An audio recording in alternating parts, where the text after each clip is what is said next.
Voting Portals offers blockchain-secured online voting. The voting industry is a $20 billion a year global market, and it's rapidly getting more expensive.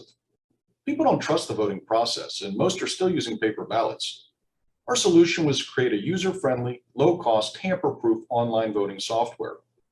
We have a product that is ready to scale and will continue to improve as we integrate all voting modules on Algorand blockchain. We have strong initial traction and have conducted hundreds of successful online voting events for unions and associations throughout the US, including top brands such as the Ritz-Carlton and the Four Seasons Residences. We had organic growth of over 300,000 in revenue and more than 50,000 users with virtually no marketing budget. We've established an enterprise sales distribution pipeline of 20,000 associations with over 10 million users through our contract with Comcast and other top organizations. Our services are now even more in demand with our heightened security and blockchain protocols. Our initial target market is the 1.5 million associations in the US with over 100 million members who vote regularly. We're also meeting with key government officials to introduce our voting solutions and initiate government pilots. Our roadmap includes creating a decentralized voting system to protect all aspects of online voting. We will also be launching My Voting Token to start migrating associations to a decentralized platform and plan to develop an open source API solution. This will allow us to tokenize and license our technology to DAOs and other organizations. The current voting flows protects members' voting selections and results, as well as their identity, which is a requirement in Florida and other states. We are developing a decentralized voting system to protect the entire voting process for any organization. Our approach to decentralized voting will be compliant with all regulations and provide both digital and physical security that is not yet available. We'll be integrating with major digital ID providers such as Onfido and ID.me. Our SaaS business model charges an average of $1,500 a year per client, which will result in over $50 million a year in revenue for the company once we achieve a 2% market penetration. Within 3 to 5 years, we forecast governments will start using online voting, increasing our revenue potential to hundreds of millions a year.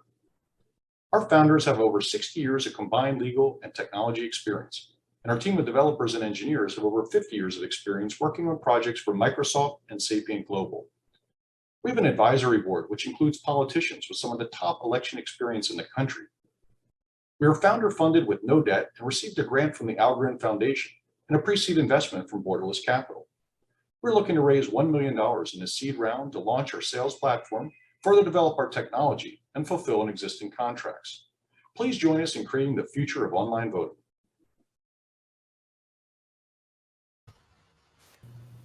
Amazing. Welcome, Ben. Welcome, Manny. How are you guys doing? Good. Okay, good. So great pitch. Congratulations. Autumn, do you want to go first? Sure thing. Hey, Ben and Manny. Great to see you. Hi. Yeah, so my question is around your business model. You have a very clear focus on enterprise level partnerships, and I see this as being a really valuable tool for say governments maybe with like lower GDP, nonprofits. Do you have a plan in place to make this a little more accessible to groups that might not be able to afford that cost at the get-go? Yeah, that's actually one of the keys to our business model is keeping the price low.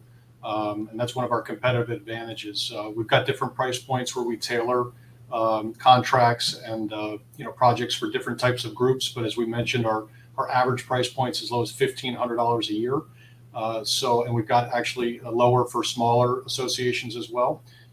And that's one of the advantages of using Algorand as well, is keeping that transaction cost low and beating our competitors on that price point. Yeah, I'll jump in as well. So Ben and Manny, thanks for the presentation. I've always kind of tracked voting on blockchain with interest because it seems like low-hanging fruit, right? But I think it's like the regulatory side that kind of makes it more complicated. I wonder, like, what do you kind of see as like the biggest kind of hurdle to getting traction, right, with voting as a blockchain solution, and how your company maybe being on Algorand is an advantage here, right? Kind of plans to deal with it. Yeah, I mean, that's really been the big obstacle, is that associations and organizations are worried about security, and so by putting it on chain now, we can give them that decentralized assurance that it's tamper-proof, and our organizations are counting on the integrity of those elections. So that's been one of the big focal points that we have, with using Algorand, using the blockchain. And if I could quickly follow up as well, do you find that the government officials and organizations that you speak to now seem to have a more open mind toward blockchain-related solutions for voting now versus a couple of years ago? Yeah, I mean, there's been a slow adoption, especially here in the US, although we see that other foreign markets, Estonia, Thailand, other countries have been using this for quite some time. And even unions and other organizations, as you mentioned, they're highly regulated. So they need to be able to make sure that, first off, the software is complying with those regulations and statutes, and also, again, is secure. And so we're providing both of those assurances through the combination of blockchain and our legal background as a technology company. Awesome. I'm checking the chat, and as we pass the $1 million in investment interest, I also see that there are some requests for you guys as far as connections. So make sure that you check all of the notifications. We had time for one more question, unless you guys can just like add something that you meant to add to the deck and you couldn't because of the limitation. Yeah, I'll add a bit to Kyle's question. In regards to adoption, one of the things that our primary goal has been to make the entire voting process not be about one entity or one person, or store the data in a place where someone could come in and make changes to it. So we're super excited about partnering with Algorand and building the entire voting process, modules and information and data within the chain, so that in a sense we're out of the equation. And people, we're seeing that once you start mentioning that, they're like, okay, I feel comfortable in this product. So I think that's one of the key things to the adoption that we're finding. Awesome. Ben, Manny, it's been a pleasure. Thank you so much. Thank you, everyone. Thank you. Voting Portals is one of the two Miami-based companies of this cohort, so we're neighbors. It was great to have you on board. And now let me introduce on stage the next company who's actually going to pitch live. We have Crypto Stars.